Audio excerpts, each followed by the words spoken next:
ಇಂದು ಮೈಸೂರಿನಲ್ಲಿ ಅಖಿಲ ಕರ್ನಾಟಕ ವಕೀಲರ ಸಂಘದ ವತಿಯಿಂದ ವಕೀಲರ ಸಂಘದ ಸಂಸ್ಥಾಪಕರಾದ ಕೆ.ಎಚ್. ರಾಮಯ್ಯ ಅವರ ಜಯಂತ್ಯೋತ್ಸವವನ್ನು ಕನ್ನಡ ಸಾಹಿತ್ಯ ಪರಿಷತ್ತಿನಲ್ಲಿ ಆಯೋಜಿಸಲಾಗಿತ್ತು. ಈ ಒಂದು ಸಂದರ್ಭದಲ್ಲಿ ಮಾಜಿ ಪ್ರತಾಪ್ ಸಿಂಹ ಮತ್ತು ಸಿ.ಎನ್. ಮಂಜೇಗೌಡರು ಹಾಗೂ ವಕೀಲರ ಸಂಘದ ಅಧ್ಯಕ್ಷರಾದ ಗಂಗಾಧರ್ ಅವರು ಈ ಒಂದು ಕಾರ್ಯಕ್ರಮದಲ್ಲಿ ಹಾಜರಿದ್ದು, ಹಿಂದುಳಿದವರಿಗೂ ಸಹ ರಾಮಯ್ಯ ಅವರು ಮಾರ್ಗದರ್ಶಕರಾಗಿದ್ದರು ಎಂದು ಇದೇ ಸಂದರ್ಭದಲ್ಲಿ ತಿಳಿಸಿದರು.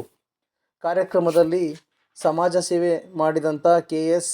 ಧನ್ಯಕುಮಾರ್, ವಿಜಯನಗರ ಐಶ್ವರ್ಯ ಆಸ್ಪತ್ರೆ ಡಾಕ್ಟರ್ ಲಕ್ಷ್ಮೀಗೌಡರು ಹಾಗೂ ಕಾವೇರಿ ಕ್ರಿಯಾ ಸಮಿತಿಯ ಅಧ್ಯಕ್ಷರಾದ ಎಸ್. ಜಯಪ್ರಕಾಶ್ ಜೆ.ಪಿ. ಅವರು, ಮಹಾರಾಣಿ ಕಲಾ ಕಾಲೇಜು ನಿವೃತ್ತ ಪ್ರಾಂಶುಪಾಲರಾದ ಪ್ರೊಫೆಸರ್ ಸಿ. ಎಚ್. ಪ್ರಕಾಶ್ ರವರು, ಪಂಚವಟಿ ಹೋಟೆಲ್ನ ಪಾಲ್ದಾರರಾದ ಪಾಂಡುರಂಗ ಸತೀಶ್ ಗೌಡರು ಹಾಗೂ ಲಕ್ಷ್ಮೀ ಚಾರಿಟಬಲ್ ಟ್ರಸ್ಟ್ ರಾಜ್ಯಾಧ್ಯಕ್ಷೆಯಾದ ಶೋಭಾರಾಣಿ ಗೌಡರು ಈ ಒಂದು ಕಾರ್ಯಕ್ರಮದಲ್ಲಿ ಹಾಜರಿದ್ದು, ಇದೇ ಒಂದು ಕಾರ್ಯಕ್ರಮದಲ್ಲಿ ಅವರಿಗೆಲ್ಲ ಸನ್ಮಾನಿಸಲಾಯಿತು.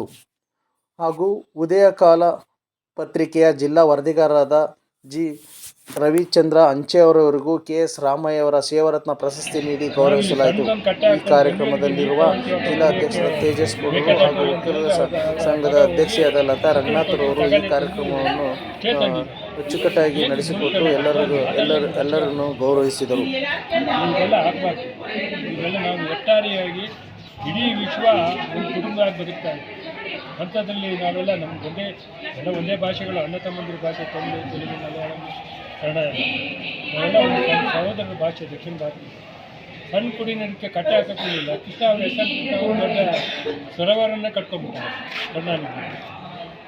ಇದಕ್ಕೆ ಏನು ಪರಿಹಾರ ಏನು ಅನ್ನೋದಕ್ಕೆ ನಾನೊಂದು ರಾಜ್ಯ ಮಟ್ಟದ ಒಂದು ಸರ್ವೆಯನ್ನು ಅಲ್ಲಿ ತಮಿಳುನಾಡಿನಿಂದ ಕಳಿಸ್ತಾ ಇದ್ದೀನಿ. ಒಂದು ಕುಟುಂಬದ ವ್ಯಕ್ತಿಗಳನ್ನು ಕರೆಸಿ ದೊಡ್ಡ ಕಾರ್ಯಕ್ರಮವನ್ನು ಮಾಡಿ ಭಾಗಿಯಾಗಿದೆ. ಅದು ಕೇಂದ್ರ ಸರ್ಕಾರಕ್ಕೆ ಮತ್ತು ರಾಜ್ಯ ಸರ್ಕಾರಕ್ಕೆ ಒತ್ತಾಸೆಯನ್ನು ವೈಜ್ಞಾನಿಕವಾಗಿ ಏನು ಆಗ್ತಾಯಿದೆ, ಈ ಮೇಕೆದಾಟಿಗೆ ಯಾಕೆ ಕೊಡ್ತಾ ಇಲ್ಲ, ಇದಕ್ಕೆ ಯಾಕೆ ಕೊಟ್ಟರು, ಯಾಕೆ ವ್ಯತ್ಯಾಸ ಮಾಡ್ತಾಯಿದ್ದೀವಿ, ನ್ಯಾಯಾಲಯಕ್ಕೆ ನಾನು ದೊಡ್ಡ ಹೊಡಿಬೇಕಾಗಿದೆ. ನ್ಯಾಯಾಲಯ ನಮಗೆ ಬೇಕಾದ್ರೆ ಜೈಲಿಗೆ ಹಾಕಿ ಎಲ್ಲ ನ್ಯಾಯಾಲಯಗಳು ಕರ್ನಾಟಕ ವಿರುದ್ಧವಾಗೇ ಇದೆ. ನಾವನ್ನ ಒಂದು ರೀತಿ ಪ್ರಾಣಿ ನಾಯಿ ನದಿಗಳಿಗಿಂತ ಕಡೆ ಹುಳುಗಳಂತ ತಿಳ್ಕೊಂಡ್ಬಿಟ್ಟಿದ್ದಾರೆ. ಕುಡಿಯೋ ನೀರಿಗೆ ಇಲ್ಲಿ ಕಟ್ಕೊಳ್ತೀವಿ, ಅಪ್ಪನ ಗಂಟೆ ಹೋಗುತ್ತೆ ಅಂತ ಯಾಕೆ ಸ್ಟೇ ಕೊಡಬೇಕು? ನಾವು ಕೊಟ್ಟಿಲ್ವ ನಮ್ಮ ಜಲಪಾತಕ್ಕೆ?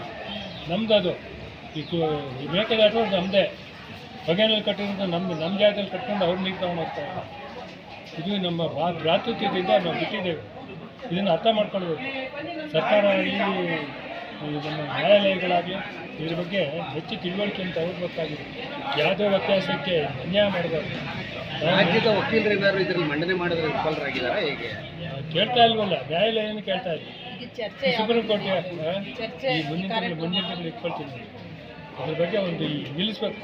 ಕಾವೇರಿ ನದಿ ನೀರಾವರಿಗೆ ಹೋರಾಟ ಮಾಡೋದು, ಕುಡಿಯೋ ನೀರಿಗೆ ಏನೂ ಇಲ್ಲ, ಎಲ್ಲ ಚೆನ್ನಾಗಿದೆ.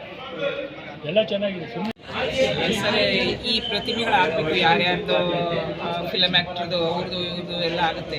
ಹಿಂದೆ ಯಾವ ಆ್ಯಕ್ಟ್ರ್ಗಳಾಗಲಿ ಯಾರೂ ನಮ್ಮ ದೇಶದಲ್ಲಿ ಇರಲಿಲ್ಲ. ಇಂಥ ದೊಡ್ಡ ಹಿರಿಯರು, ಸಾಹಿತಿಗಳು, ಕವಿಗಳು ಅಂಥವ್ರದ್ದು ಆ ಥರದವ್ರದ್ದು ಪ್ರತಿಮೆಗಳಾಗಲಿ ಅವರ ಒಂದು ಈ ಥರ ಪುರಸ್ಕಾರ ದಿನಾಚರಣೆಗಳನ್ನು ಮಾಡೋದ್ರಲ್ಲಿ ಒಂದು ಅರ್ಥ ಇದೆ. ಮತ್ತು ಮುಂದಿನ ಪೀಳಿಗೆಗೆ ಮಾದರಿಯಾಗಿರುತ್ತೆ ಅಂತ ಹೇಳಲಿಕ್ಕೆ ನಾನು ಇಷ್ಟಪಡ್ತೀನಿ. ಇಲ್ಲ ಸರ್, ಗೋಪಾಲ್ ಸರ್ ಮಾತಾಡಿದ್ದಾರೆ. ಇನ್ನೂ ಹೆಚ್ಚಿಗೆ ಮಾತಾಡೋದು ಏನು ನಮಗಿಲ್ಲ. ಅವರ ಅನುಭವಸ್ಥರು, ಹಿರಿಯರು, ಅವ್ರ ಮಾರ್ಗದರ್ಶನದಲ್ಲಿ ನಾವು ನಡ್ಕೊಂಡು ಹೋಗಬೇಕು ಅಂತ ಹೇಳೋದಕ್ಕೆ ಇಷ್ಟಪಡ್ತೀನಿ. Thank you madam.